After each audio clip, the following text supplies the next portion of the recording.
નમસ્કાર, આપ સૌનું સ્વાગત છે। આજે આપણે ભારતની એક એવી સ્વાસ્થ્ય યોજના વિશે વાત કરવાના છીએ જેણે ખરેખર દેશના કરોડો લોકોના જીવન પર ઊંડી અસર કરી છે। જી હા, આપણે વાત કરી રહ્યા છીએ 2018માં શરૂ થયેલી આયુષ્માન ભારત યોજના વિશે। આ યોજના કેટલી મોટી છે એનો અંદાજો લગાવવો હોય તો બસ આ એક આંકડો જ કાફી છે। લગભગ 50 કરોડ લોકો। આ યોજનાનો લક્ષ્યાંક આટલા મોટા વર્ગને સ્વાસ્થ્ય સુરક્ષા પૂરી પાડવાનો છે। આટલી મોટી સંખ્યાને કારણે જ આ દુનિયાની સૌથી મોટી સરકારી ભંડોળવાળી સ્વાસ્થ્ય વીમા યોજના બની ગઈ છે। તો ચાલો ફટાફટ એક નજર નાખીએ કે આજે આપણે શું શું જાણવાના છીએ। સૌથી પહેલાં આપણે સમજીશું કે આ વિશ્વની સૌથી મોટી યોજના કેમ છે, પછી એનો મુખ્ય હેતુ શું છે, આનો લાભ કોને મળી શકે, કઈ કઈ સુવિધાઓ મળે છે, અને હા, ખાસ કરીને આપણા ગુજરાતમાં એનું સ્વરૂપ કેવું છે, અને છેલ્લે આપણે એ પણ જોઈશું કે આ યોજના આટલી બધી મહત્વની કેમ ગણાય છે। તો ચાલો શરૂઆત જ કરીએ એ સમજવાથી કે આ યોજનાનું કદ કેટલી વિરાટ છે।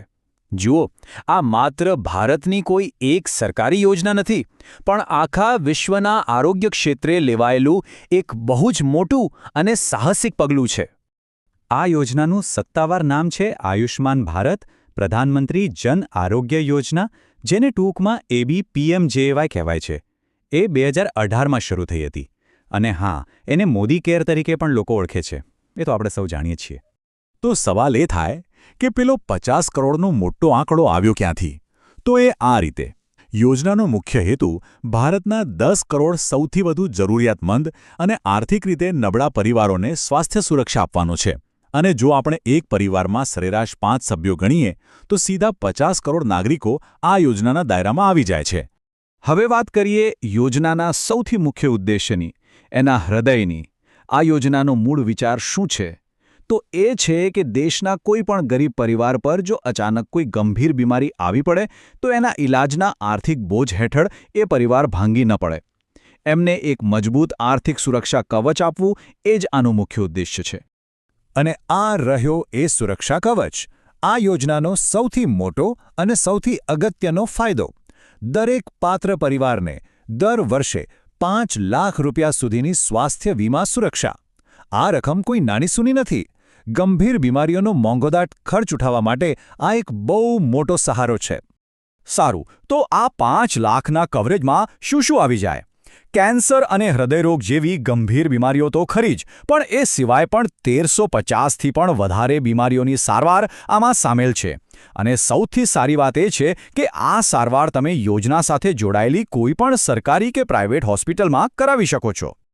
અત્યાર સુધી બધું બરાબર છે, પણ હવે સૌથી મોટો સવાલ એ થાય કે આટલી મોટી યોજના છે તો એનો લાભ મળશે કોને? લાભાર્થીઓ કેવી રીતે નક્કી થાય છે? ચાલો એ સમજીએ। આમાં લાભાર્થીઓની પસંદગીની પ્રક્રિયા ખૂબ જ પારદર્શક છે। લાભ કોને મળશે એ 2011માં થયેલી સામાજિક આર્થિક જ્ઞાતિ ગણતરી એટલે કે SECCના ડેટાના આધારે નક્કી કરવામાં આવ્યું છે। આનાથી એ સુનિશ્ચિત થાય છે કે યોજનાનો ફાયદો ખરેખર જેને સૌથી વધુ જરૂર છે એવા પરિવારો સુધી જ પહોંચે।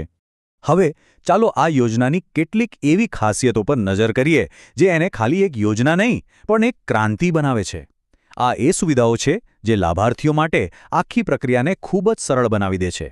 આ 3 વિશેષતાઓ આ યોજનાને ખરેખર ગેમ ચેન્જર બનાવે છે। પહેલું, કેશલેસ અને પેપરલેસ, એટલે કે લાભાર્થીએ હોસ્પિટલમાં સારવાર માટે પોતાના ખિસ્સામાંથી એક પણ રૂપિયો આપવાનો નથી। બીજું, પોર્ટેબલ, આ બહુ જ મોટી વાત છે।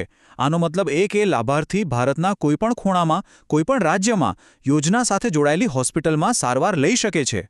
અને ત્રીજું, પરિવારના સભ્યોની સંખ્યા કે એમની ઉંમર પર કોઈ જ મર્યાદા નથી।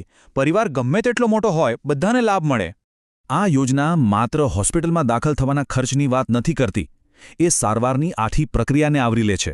એટલે કે હોસ્પિટલમાં દાખલ થવા પહેલાંના જરૂરી ટેસ્ટ અને રિપોર્ટ્સનો ખર્ચ, દાખલ થયા પછી દવાઓ સહિતનો તમામ ખર્ચ, અને એટલું જ નહીં, રજા મળ્યા પછી પણ 15 દિવસ સુધીનો દવા અને તપાસનો ખર્ચ આ યોજનામાં સામેલ છે। હા, એક નાનકડી સ્પષ્ટતા કરી લઈએ। યોજનાના સત્તાવાર સૂત્રો જય હિન્દ, આયુષ્માન ભારત અથવા ગરીબોની સેવામાં સમર્પિત છે, અને તેનો જે મૂળ મંત્ર છે, જે આખી યોજનાના વિચારને દર્શાવે છે, એ છે સૌનું સ્વાસ્થ્ય, સૌની ઉન્નતિ। ચાલો હવે ખાસ આપણા ગુજરાત પર આવીએ। આટલી મોટી રાષ્ટ્રીય યોજના આપણા રાજ્યમાં કેવી રીતે અને કયા સ્વરૂપે લાગુ કરવામાં આવી છે એ જાણવું પણ રસપ્રદ છે. ગુજરાતમાં રાજ્ય સરકારની ખૂબ જ સફળ મા અને મા વાત્સલ્ય યોજનાઓ પહેલેથી જ ચાલી રહી હતી. તો કેન્દ્રની આયુષ્માન ભારત યોજનાને આ રાજ્યની યોજનાઓ સાથે જોડી દેવામાં આવી અને આ બંનેના સંગમથી બની PMJAY યોજના. આનાથી ગુજરાતના નાગરિકોને વધુ સારો અને વ્યાપક લાભ મળી રહ્યો છે. તો આ આખી વાતનો સાર શું છે? આ યોજના ખરેખર આટલી બધી મહત્વની કેમ છે? ચાલો એના વ્યાપક પ્રભાવને સમજીને આ ચર્ચાને સમાપન તરફ લઈ જઈએ. આ યોજનાનો આત્મા એના મંત્રમાં જ સમાયેલો છે. સૌનું સ્વાસ્થ્ય, સૌની ઉન્નતિ. આ ખાલી એક સૂત્ર નથી, આ એક વિચાર છે જે કહે છે કે જ્યારે દેશના દરેક નાગરિકનું સ્વાસ્થ્ય સારું હશે ત્યારે જ દેશ સાચા અર્થમાં પ્રગતિ કરી શકશે. દરેક વ્યક્તિનું સ્વાસ્થ્ય દેશની ઉન્નતિ સાથે સીધું જોડાયેલું છે.